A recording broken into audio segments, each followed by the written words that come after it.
Shogo Makishima is the main antagonist of Psycho-Pass, and he's also super relatable to the point that I question whether he is actually the true villain of the show. Sure, he's done some villain-esque things, like killing people, starting a citywide riot, and assisting a few serial killers here and there, but none of those little grievances detract from his relatability. Also, what functioning human being doesn't have a little blood on their hands? Order up! Just kidding. Right now you might be thinking, isn't Makishima that sociopath that likes to quote books like an edgelord? How would an edgelord psycho be relatable? Well, let's first get the common misconception of Makishima being a sociopath out of the way. After nearly taking a dirt nap from Akane, we see Makishima in the custody of the Sibyl system. Here he's given the opportunity to become a part of the Sibyl system and essentially transcend his humanity by ascending to godhood. Any corporate CEO would take that deal in a heartbeat. But what does our alleged sociopath do instead? Well, he basically tells the system to eat a bag of dicks, because unlike a sociopath, Makishima lacks the narcissistic delusions of grandeur to stand above society as a referee, and prefers to play the game as everyone else. I'm not high on the idea of living out my days in a jar as one of society's umpires. I want the thrill that comes with actually playing in the game. Okay, so he's probably not a sociopath. What about the common misconception of Makishima being an edgelord? Well, that's what I want to talk about first, because I believe Makishima is someone who is not an edgelord, and as the ordinary person he claims to be, he has a strong dislike for said individuals. So, in order to do that, let's take a look at Makishima's core values and personality through the lens of his different companions. Makishima is a character that takes great interest in people with genuine personalities. That isn't to say the people he values are necessarily special or unique from an ordinary person. However, they all share the common trait of a personality that is crafted on their own volition, and not one manufactured by Sibyl or society. Perhaps it's easy to understand what Makishima values by analyzing his abhorrence for unoriginality. A first glimpse of this disdain occurs early in the show, when Makishima assists Masatake Mito with the murder and replacement of metaverse celebrities. Mito initially shows a lot of promise as he's able to accurately mimic the persona of different metaverse avatars, to the point of fooling longtime fans. One would think this particular skill set would constitute as an original personality. However, Makishima quickly loses interest when he finds out that Mito is only capable of mimicking personas, and unable to transform these avatars to new heights. This actualization has Makishima deeming Mito as a person of no value, since his personality can only imprint and imitate accordingly, therefore being as null as those dictated by the Sibyl system. The next example that highlights Makishima's disgust for unoriginality features Rikako, who is a teenage girl that attends an all-girls boarding school. More so than Mito, Rikako comes off as an intelligent person that rejects the society she's forced in, as she gives commentary about the antiquated practices of Oso Academy. Rikako believes an all-girls boarding school predicated on chastity and grace is no different than molding girls into superficial works of art, ready to be shipped and purchased by wealthy older men in the form of marriage. It's this interesting perspective that sees Rikako use students of Oso Academy for works of so-called art, and this initial foray into her personality leads to Makishima assisting with her work. However, Rikako's execution makes it apparent to Makishima that she lacks a personality of her own. First, the art's motif is an exact copy of her father's work, which has Rikako falling into the same pitfall as Mito, only able to imitate. However, it's Rikako's placement of her art that draws the largest disappointment from Makishima, as her consistent emphasis on crowded locations fails to bring any purpose or message to her work.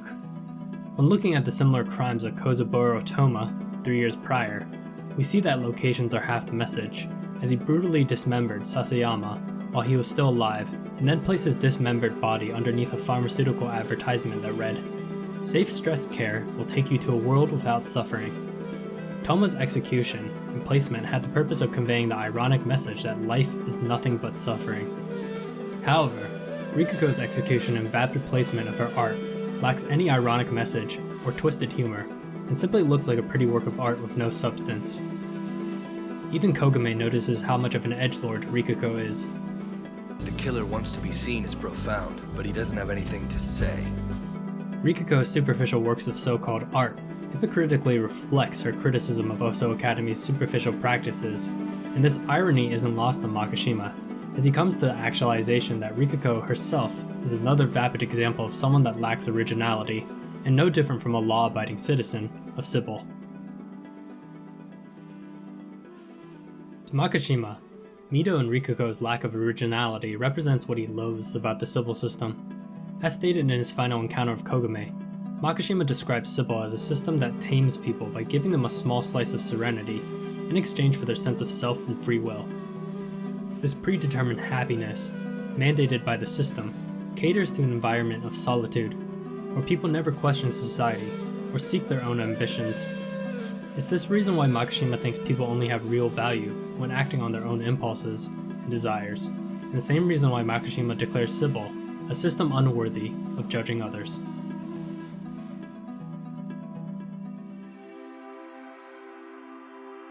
During Akane's first encounter of Makishima, she calls him a criminal, which leads to Makishima inquiring how criminals are defined in society.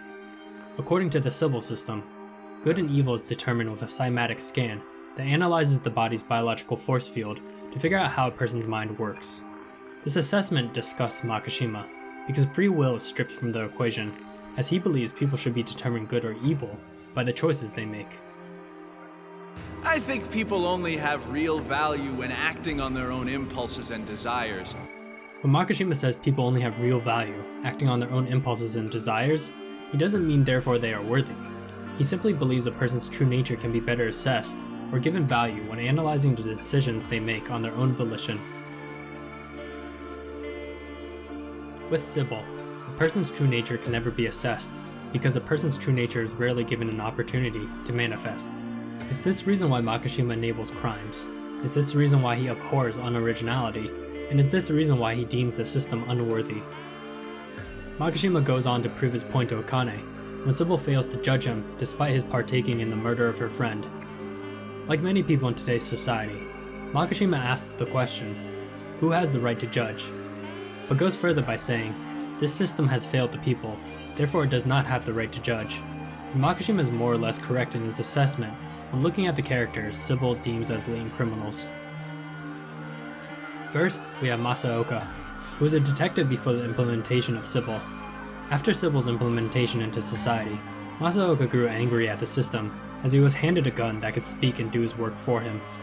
After being deemed a latent criminal, Masaoka eventually comes to terms with Sibyl and even quotes Rousseau's social contract theory because he believes a citizen trades freedom for safety. Despite this moral acceptance of Sibyl, Masaoka's psychopath never improves and shows a flaw in a system that fails to redeem its citizens. Next, we have Ginaza, who represents the fear people have of being ostracized from society, and how the fear of solitude consumes a person's individuality. We see this through Ginaza's behavior, as he obsesses about his increasing crime coefficient to the point of being extremely uptight and unfavorable to be around. However, it's only after Ginaza gives in to becoming a latent criminal that his demeanor levels out, and he becomes a more open-minded and carefree person while living for someone other than himself. It's a failure of the Sibyl system when latent criminal Ginaza displays more free will and empathy than Inspector Ginaza. Last, we have Kogame, who is someone Makishima deems worthy, and as he puts it, a person that overcame solitude and turned it into a weapon. After the gruesome death of Sasayama, Kogame became enraged with revenge and sought justice for his fallen subordinate. However, Sibyl deemed this conviction as a defiance to the mandatory happiness enforced by the system, and quickly labeled Kogame as a latent criminal. Instead of accepting the small piece of serenity granted by the system, Kogame turns his back on his predetermined place in society and faces solitude to avenge a friend. In the eyes of Makishima, Kogame acting on his impulses and desires is different to the self-serving desires of Mito feeling safe with his avatars, and Rikuko appearing profound with her art. To Makishima, Kogame's desires and impulses reveals his true nature to be a determined individual, able to think for himself, and it's through his choices and free will that Makishima judges Kogame as worthy.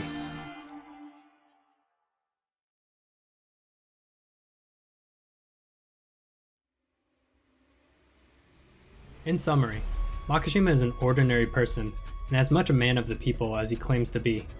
That's not to say Makishima cares about every individual he meets, but unlike the Sibyl system, Makishima provides opportunity for people to be themselves, and through the action of free will, does he make an assessment of their value. It's his rejection of godhood and desire to partake in society that makes him admirable. It's his distaste for edgelords and people with null personalities that makes him relatable. And it's his animosity towards the monolithic Sibyl system that makes his character's inquiry applicable to our daily routine. Like that kid in church, student in college, or adult in the workspace, Makishima is the viewer, and seeks to see the naked splendor of one's soul, a soul that isn't perverted by the authoritarian rules of a system. It's the same reason why we dislike people with manufactured personalities, and the same reason why we admire those that overcome their fear of ostracism and think for themselves. And it's this reason why I find Shogo Makishima to be the most relatable anime villain of all time. I've never thought of myself as having champagne taste. I like a simple world where common things are done in common ways. I suppose you could say that I'm a man of the people.